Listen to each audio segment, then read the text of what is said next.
not because it's right.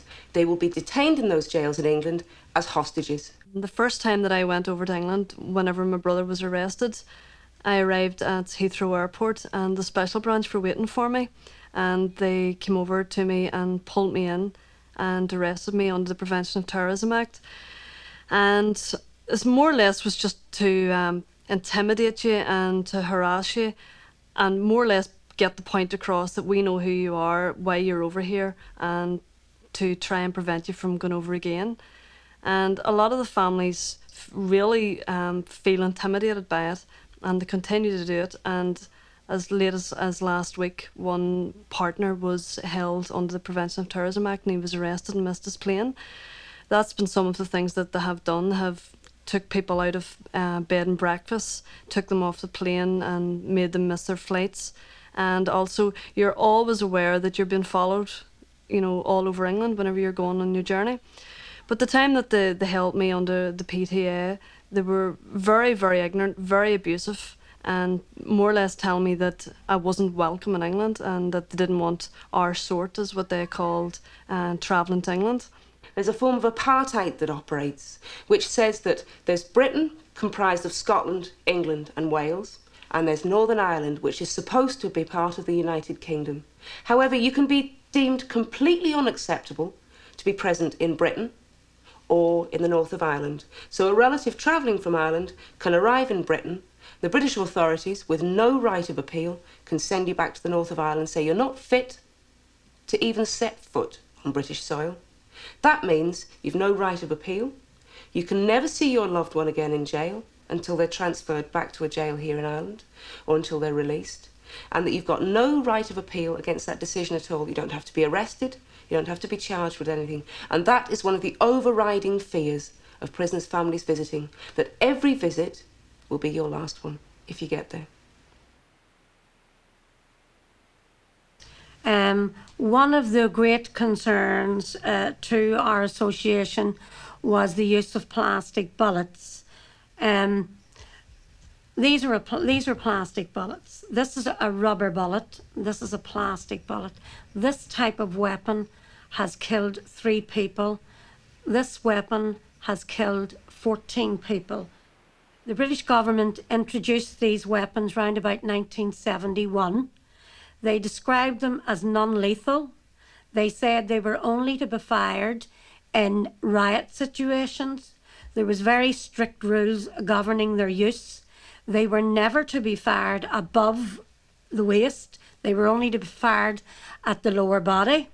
They were not allowed to be fired at close blank range. There had to be a 20-yard different length before they could fire them. But we found on investigation into the deaths and injuries that these weapons were being fired in peaceful situations. 2 Land Rovers containing members of the RUC came up the Falls Road. The first turned as if to go into the street, but it stopped and a plastic bullet was fired. It was fired directly at Nora's head. It struck her in the back of the head, just here behind the left ear, from a distance of between 6 to 12 feet. She was then taken to hospital where she was underwent several hour surgery, but she died the following day. The authorities insist on the need for a plastic bullet gun, despite overwhelming evidence that it is a lethal weapon and there are other possibilities. They refuse to look into other possibilities and they remain convinced that they need this weapon.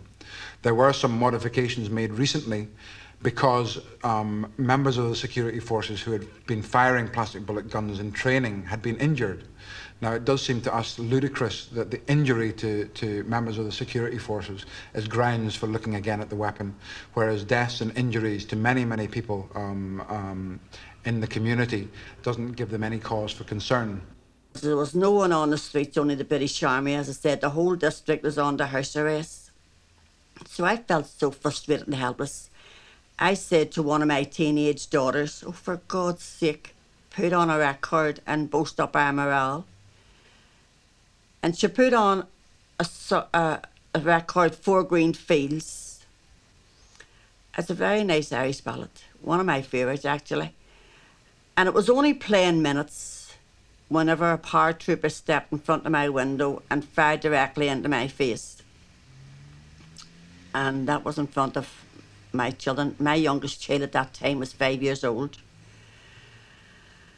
So my husband, apparently because I can't remember, threw a tile over my face because it was in a bad state and tried to get me out. And the man on the opposite side of the street had jumped out of his house and was getting into his car. Now, the paratroopers had threatened to shoot him for doing that.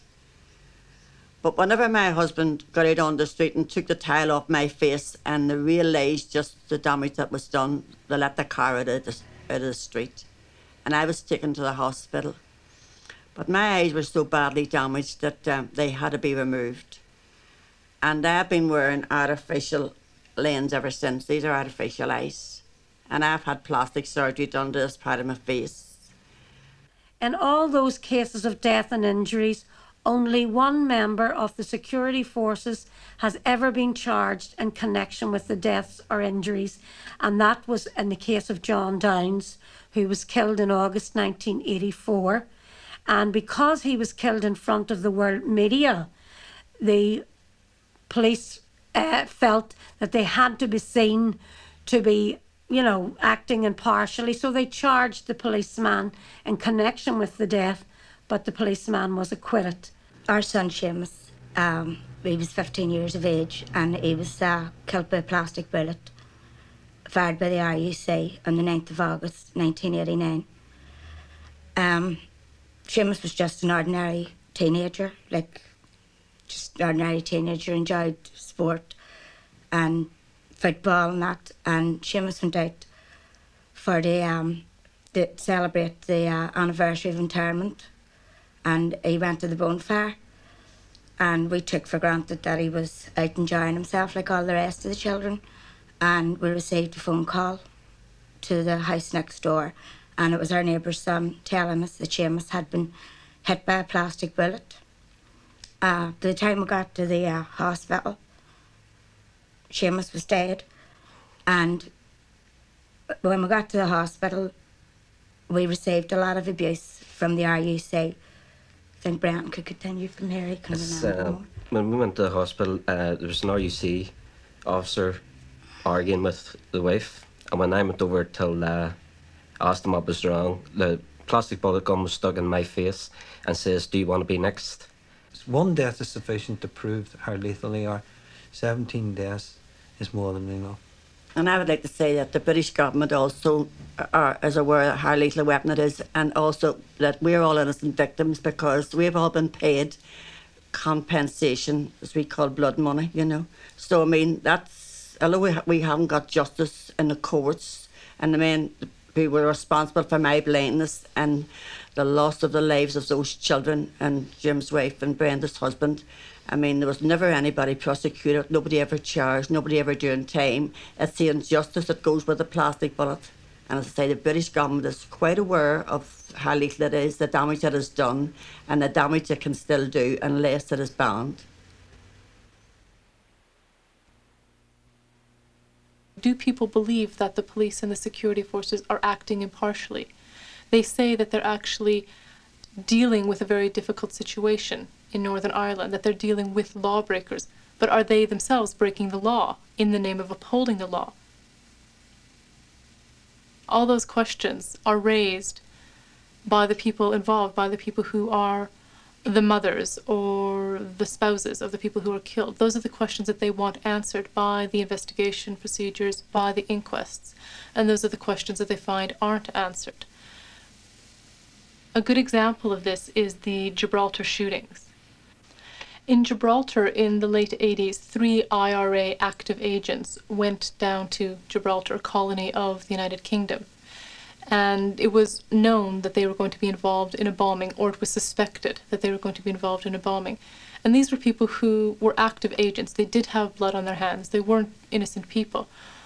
And the government security forces were following them. They were tracking them, I believe, for a period of weeks before they ended up being killed. What happened was that they were shot dead around their car. the security forces say that they believe that there was a bomb or bomb-making materials in the car, that they were preventing a crime that was going to take a lot of lives. What was really unclear around that whole issue is whether they actually went there with the intention of arresting people, or if they went with the intention of killing them. And there's no country in the world, there's no legal system in the world, no standard of human rights that allows you to kill people because you think they're going to commit a crime. If you think they're going to commit a crime, you arrest them, you interrogate them, you can do any number of things, but you don't just go and gun them down because they've done something bad in the past or you think they're going to do something bad in the future. One question that Amnesty wants answered is, did the security force people even have handcuffs on them? Were they even equipped to arrest people, or did they just have guns? Were they sent there on a mission to kill? And those are the kind of questions that people really have to ask. A lot of the eyewitnesses around this event said that the way they used force was completely unnecessary, that these people didn't have a bomb in their hand at the time, that they were posing no immediate threat. Some 370 deaths have been caused by policemen and soldiers in Northern Ireland. When you look at the number of prosecutions